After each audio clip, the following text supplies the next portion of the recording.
आखिर माँ तो माँ ही होती है। आप कब तक ऐसे परेशान रहेंगी सरस को याद करके?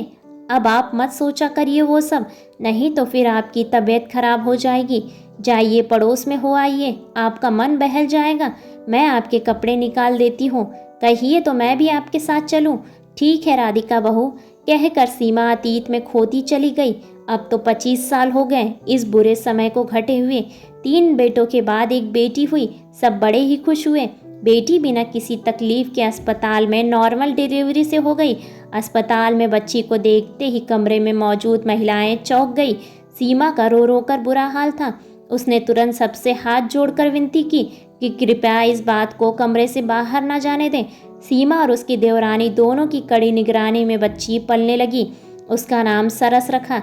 इसका भी कारण था, सरस की बोली इतनी मधुर थी कि बार बार उसकी बोली सुनने का मन करता था, और गाना तो वह इतना मीठा गाती थी कि सुनने वाला अक्सर मंत्रमुग्ध हो जाता था। सीमा भी भाव विभोर हो जाती। ऐसे ही समय बीतने लगा। सरस 8वीं कक्षा में पढ़ने लगी। अब उसकी शारीरिक कमियों की तरफ उसकी सहेलियों का ध्यान जाने लगा और आपस में कानाफूसी भी होने लगी। सरस को सीमा ने सब कुछ अच्छे से समझा दिया था कि अपनी शारीरिक कमियों के बारे में कभी भी किसी से कुछ मत कहना, पर सरस से ही चूक हो गई।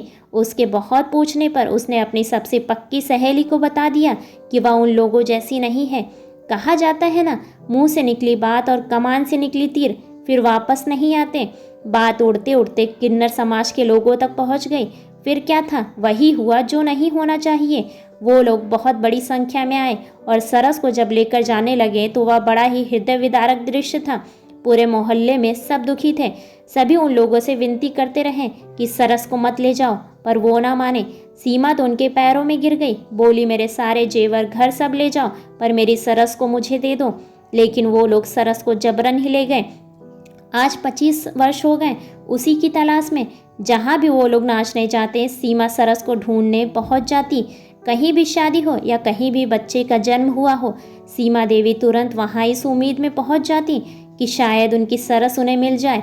एक दिन सीमा देवी के पास उनके एक पड़ोसी का फ़ोन आया जो अब दूसरे मोहल्ले में रहने लगी है।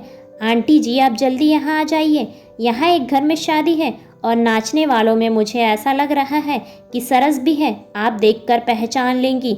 सीमा देवी तुरंत अपने पड़ोसी के यहाँ पहुँच गई। उन्होंने देखा और झट से अपनी सरस को पहचान लिया, पर एकदम से वह कुछ कह ना सकी। सब नाच रहे थे पर वो चुप बैठी थी। सीमा देवी ने कहा, बेटी तुम भी कुछ सुनाओ, पर वो कुछ ना बोली, बस उसकी आंख से आंसू गिरने लगे।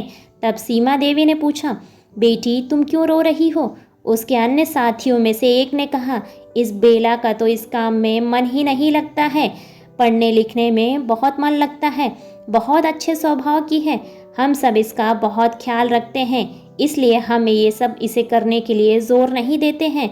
हम अपने मालिक को भी कुछ नहीं बताते हैं, नहीं तो वो इससे ये सब ज़रूर करवाएगी। सीमा देवी ने उसे अपने पास बुलाया। बेला बेटी इधर आओ।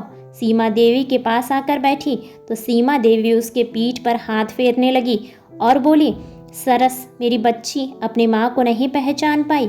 सरस तुरंत अपनी माँ के गले लगकर रूधे गले से बोली, माँ मैंने आपको देखते ही पहचान लिया था, पर सबके सामने चुप थी कि आपको कोई कुछ ना कहे। नहीं मेरी बच्ची, माँ को बस अपने बच्चों की फिक्र होती है, किसी के कुछ कहने सुनने से कुछ नहीं होता। आज कितने वर्षों बाद मुझे मेरी बेटी मिली है। कहाँ कहाँ नहीं ढूंढा तुझे, कहाँ चली गई थी मेरी बच्ची, कैसी है तू?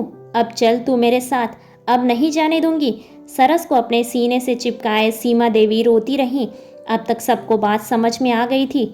सरस ने कहा, माँ मेरा अब वापस आना संभव नहीं है, लेकिन माँ ये सब मेरा बहुत ख्याल रखते हैं, ये सब बहुत अच्छे हैं, ये सब किसी न किसी कारण से अपने घर से बिछड़े हुए हैं, सब मेरा दर्द समझते हैं। अब मैं आपसे मिलने आया करूँगी। घर में सब कैसे हैं? मेरे भाई लोग मुझे याद करते हैं या नहीं? सब तुझे याद करते हैं बेटी, तू घर चल तो एक बार।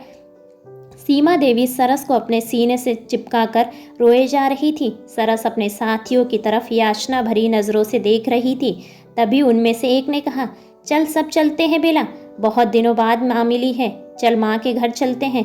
खबरदार जो किसी ने मालिक से कुछ कहा, आज माँ के घर सब खाना खाएंगे।